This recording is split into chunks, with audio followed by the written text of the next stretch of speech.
नमस्कार प्रिय दर्शकों, मैं यशराज तिवारी आप सभी का बहुत बहुत स्वागत करता हूं प्रोफेशनल एस्ट्रोलॉजी पर। आज मैं आप सभी के सम्मुख उपस्थित हुआ हूं मार्च 2024 के मासिक राशिफल को लेकर।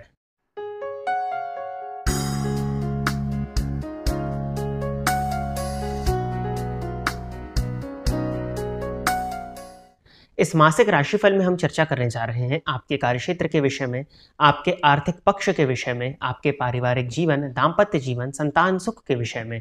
साथ ही साथ किन सावधानियों को आपको मार्च 2024 में रखना चाहिए, इसके विषय में मैं आपको बताने जा रहा हूं, ताकि आप अपने मार्च 2024 मंथ को और भी श्रेष्ठ बना सकें।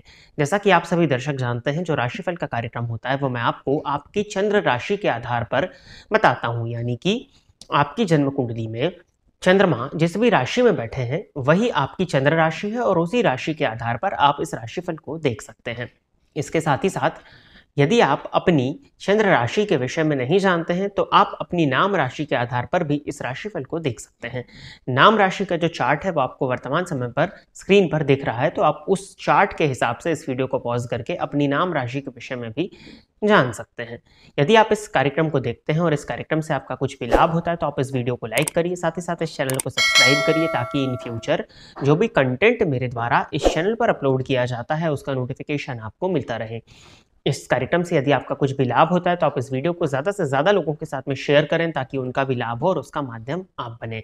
जैसा कि मैंने आप सभी को बताया कि जो राशिफल का कार्यक्रम होता है वो गोचर पर निर्भर करता है, और गोचर मौसम की तरह होता है, यानी कि आपकी जन्म कुंडली की प्लेनेटरी पोजीशंस, आपकी जन्म कुंडली की दशाओं के हिसाब से गोचर का फल कथन ऊपर नीचे हो जाता है। तो यदि आप अपनी जन्म कुंडली का संपूर्ण विश्लेषण कराना चाहते हैं तो आप इस वीडियो के नीचे दिए गए नंबर पर कॉल या व्हाट्सएप के माध्यम से संपर्क करके पर्सनल अपॉइंटमेंट बुक कर सकते हैं, जहां पर आपकी जन्म कुंडली के विषय में व्यक्तिगत रूप से चर्चा हो जाएगी। अब हम बिना विलंब किए अपने आज के इस कार्यक्रम की शुरुआत करें, उससे भी पहले मैं आपको मार्च 2024 में जो भी ग्रहों का गोचर चेंज होने वाला है उससे अवगत करा देता हूं। जैसा कि आप सभी जानते हैं कि बुध चंद्रमा के बाद में सबसे शीघ्र राशि परिवर्तन करने वाले प्लैनेट हैं, और ये मीन राशि में प्रवेश करने वाले हैं 7 मार्च 2024 से, और 26 मार्च 2024 तक बुध मीन राशि में ही रहने वाले हैं। इसके बाद ये मेष राशि में प्रवेश कर जाएंगे। बुध के बाद में यदि हम शुक्र की चर्चा करते हैं तो शुक्र जो है वो 7 मार्च 2024 को कुंभ राशि में प्रवेश करने जा रहे हैं।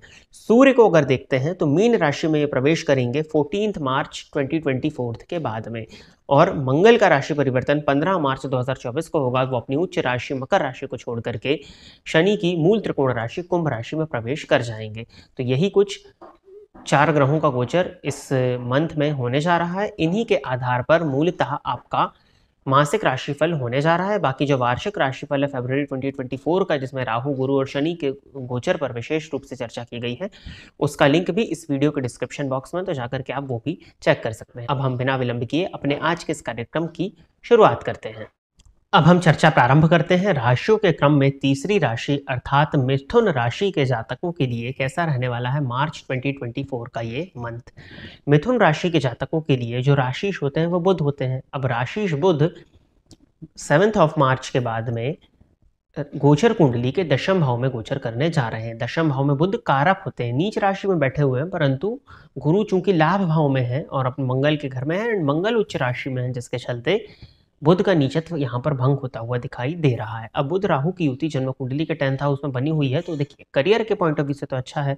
करियर को लेकर के कहीं कोई दिक्कत नहीं है, करियर में ग्रोथ ही मिलती हुई दिखाई दे रही है। कॉम्पिटिटिव एग्जाम्स को फाइट करके सफल होने की पॉसिबिलिटीज भी मार्च के मंथ में आपके लिए दिखाई पड़ रही, परंतु दिक्कत कहाँ पर है, चूंकि वो नीच राशि में है तो ये आपके माता के स्वास्थ्य को खराब करना पहली चीज, पिता के स्वास्थ्य में भी खराबी, पिता के साथ में संबंधों का खराब होना, माता पिता के साथ में बहस का हो जाना, ये होता हुआ दिखाई दे रहा है मार्च 2024 में मिथुन राशि के जातकों के लिए।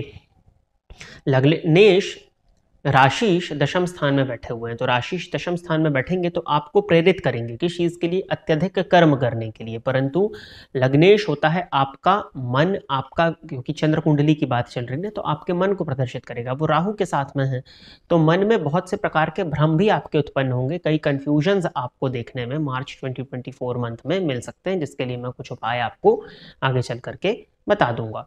तो बुध का गोचर आपके लिए मिला-जुला होने वाला है। 10th हाउस के में होने के चलते करियर के पॉइंट ऑफ व्यू से तो अच्छा है, परंतु पारिवारिक जीवन के लिए बहुत अच्छा नहीं है। ग्रह कलह की स्थिति, माता-पिता के स्वास्थ्य में परेशानियाँ, दाम्पत्य जीवन में परेशानियाँ, पत्नी के साथ में संबंधों का खराब होना दिखा रहा है। आपके अंदर भी कन्फ्यूजन्स, आपके क्रोध में वृद्धि होती हुई भी दिखाई दे रही है, तो इस पर आपको ध्यान रखना है। वाणी की कड़वाहट ना हो, इस बात का भी आपको ध्यान रखना है। कड़वा बोलने से बचेंगे तो बहुत हद तक आप सुरक्षा में रहने वाले हैं। इनके बाद में शुक्र का जो राशि परिवर्तन हो रहा है वो कुंभ राशि में हो जाएगा। तो कुंभ राशि में शुक्र मिथुन राशि के लिए योग कारक प्लैनेट होते हैं। अब पंचम भाव का स्वामी होकर के नवम भाव में गोचर करेगा, तो आपकी धार्मिक वृत्ति इससे जागृत होगी, ये तो प्लस पॉइंट है। परंतु शुक्र शनि की युति बन जाएगी नवम भाव में। किसी भी तरह के प्रेम संबंध में यदि आप थे, तो लव रिलेशनशिप के पॉइंट ऑफ व्यू से मिथुन राशि के जातकों के लिए मार्च 2024 का मंथ बहुत अच्छा नहीं दिखाई पड़ता है। हो सकता है आप किसी तीसरे के साथ में इन्वॉल्व हो जाएं, आपका पार्टनर किसी तीसरे के साथ में इन्वॉल्व हो जाए, या किसी भी तरह की गलतफहमी आपके और आपके पार्टनर के बीच में इस मंथ में उत्पन्न हो सकती है। तो आपको बहुत ज़्यादा ध्यान रखने की ज़रूरत है और अपने चरित्र पर अंकुश लगा करके रखने की ज़रूरत है आपको। सूर्य शनि की युति है, बाकी सूर्य तो राशि परिवर्तन करके 10th हाउस में चले जाएंगे, लेकिन फिर भी मंगल भी राशि परिवर्तन करके नवम भाव में ही आने वाले हैं। तो मंगल का जब नवम भाव में गोचर होगा तो कहीं ना कहीं है तो ये अच्छा ही कि आपको भाग्य का साथ मिलेगा। लाभ जो होगा आपका वो भाग्य के सहारे आपको इनकम मिलने लग जाएगी, परंतु पिता के स्वास्थ्य में परेशानी आ सकती है। तो हो सकता है आपका धन उसमें व्यय हो जाए। आप खुद यदि वाहन चलाते हैं तो पैरों में चोट वगैरह लगना, थाइज़ में चोट लगने की संभावनाएं आपको हो सकती हैं। एक्सीडेंट वगैरह की संभावनाएं बनती हैं। किसी भी तरह की चोट लग जाए, किसी भी तरह से आपका पैर जल जाए, इस बात की पॉसिबिलिटीज़ भी बनती हैं। तो इसका आपको ध्यान रखना है, नहीं तो वहाँ पर आपका धन व्यय हो सकता है। दूसरी चीज़, अत्यधिक अहंकार से बचिए। बहुत ज़्यादा यदि आप अहंकारी स्वभाव को ग्रहण करते हैं इस मंथ में, तो कहीं ना कहीं लोग आपके शत्रु बहुत जल्दी बन जाएंगे। षष्ठेश भाग्य भाव में गोचर करेंगे तो आपको धर्म से दूर करेंगे, धर्म कर्म में अरुचि विकसित हो सकती है। वैसे गुरु की दृष्टि पंचम पर है, परंतु इसके बाद भी मंगल जब 9th हाउस में जाएंगे मेनली 15 मार्च के बाद में, तो धार्मिक कृत्यों से दूर होना आपका शुरू हो सकता है। धर्म में अरुचि आपकी होगी और यही आपके पतन की शुरुआत होगी। तो धर्म कर्म से जुड़े यदि रहेंगे तो बहुत अच्छा आपके लिए फिर रहेगा ये चीज़। सूर्य राशि परिवर्तन करके 10th हाउस में जाएंगे। पराक्रमपति का कर्म से संबंध, आप अपने कार्यक्षेत्र पर काफ़ी हद तक मेहनत करने वाले हैं और उसका आपको लाभ भी मिलने वाला है, परंतु सूर्य राहु की युति के चलते बॉस के साथ में संबंध खराब हो सकते हैं। या आपने बहुत अच्छा काम किया, आपने बहुत अच्छी मेहनत करी, परंतु आपके द्वारा किए गए कार्य का क्रेडिट आपका कोई कलीग लेकर के चला गया, तो इस वजह से आपकी क्रोध की वृद्धि होगी।